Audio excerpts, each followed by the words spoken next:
Hello everyone, আসসালামু আলাইকুম। Welcome to back to my channel. আপনাদের মজার একটি নিউ ব্লগ নিয়ে চলে আসলাম। আজকে হচ্ছে গিয়ে একটা রেসিপি আপনাদের সাথে শেয়ার করব।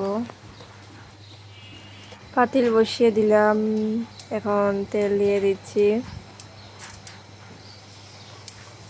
গরুর বুড়ি রান্না করব আজকে। আপনারা কে কীভাবে রান্না করেন অবশ্যই কমেন্ট বক্সে কমেন্ট করে জানাবেন। দারচিনি, তেজপাতা, রসুন এগুলো দিয়ে দিলাম।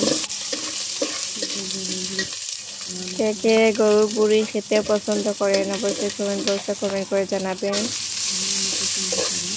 আমি অনেক বেশি গরুর বুড়ি পছন্দ করি, আমার ঘরের সবাইও গরুর বুড়ি খেতে পছন্দ করেন।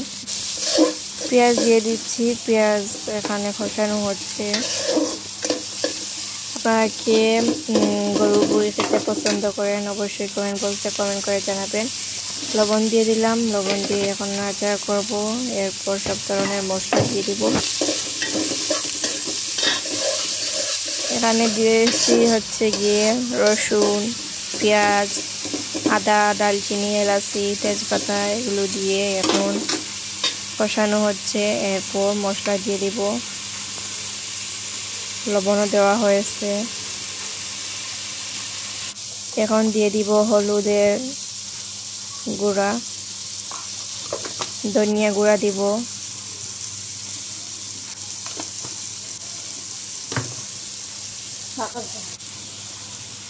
এই তো জিরাও দেওয়া হচ্ছে, জিরা গুঁড়াও দিয়ে দিলাম। এখন নাড়াচাড়া করব, হালকা একটু পানিও দিয়ে দিলাম কষানোর জন্য।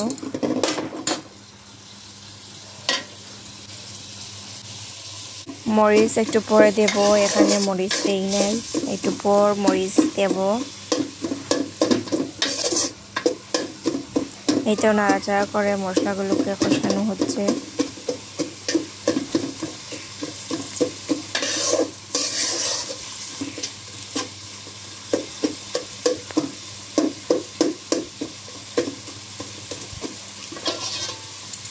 এই তো নাড়াচাড়া করতেছি, মশলা কষানো হচ্ছে এদিকে।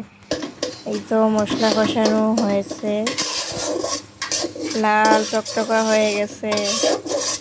মরিচও দিয়ে দিলাম। এখন দিয়ে দিব গরুর বুড়ি। গরুর বুড়ি দেওয়া হয়ে গেছে, এখন নাড়াচাড়া করে দিচ্ছি। এখন বুড়িতে পানি দেব না, নাড়াচাড়া করে ঢাকনা দিয়ে রেখে দিব। বুড়ি থেকে পানি বের হওয়ার পর দিব পানি, পরিমাণ মতো পানি দিয়ে দিব। বেশি দিব না, পরিমাণ মতো পানি দিব। যেহেতু বড়টা এর আগে সিদ্ধ করা হয়েছে এজন্য বেশি একটা পানি দিব না। এতো ঢাকনা দিয়ে রেখে দিলাম, আবারও চলে আসলাম। বড় থেকে পানি বের হয়ে গেছে, এখন দিয়ে দিলাম পরিমাণ মতো পানি। দিয়ে নাড়াচাড়া করে ঢাকনা দিয়ে রেখে দিব। এখন বুড়িটা হতে থাকুক, একটু পর আবারও আসবো। এই তো আবারও চলে আসলাম, আমার বুড়ি রান্না করা হয়ে গেছে। নাড়াচাড়া করে নামিয়ে নিব। আজকের ভিডিওটি আপনাদের মাঝে কেমন লেগেছে অবশ্যই কমেন্ট বক্সে কমেন্ট করে জানাবেন। আর ভিডিওতে কোথাও কোনো ভুল হলে ক্ষমার দৃষ্টিতে দেখবেন। গরুর বুড়ি হলে পেট ভরে ভাত খাওয়া যায়। একটা ভিডিও করতে হলে অনেক কষ্ট হয়, প্লিজ না টেনে সম্পূর্ণ ভিডিওটি দেখবেন।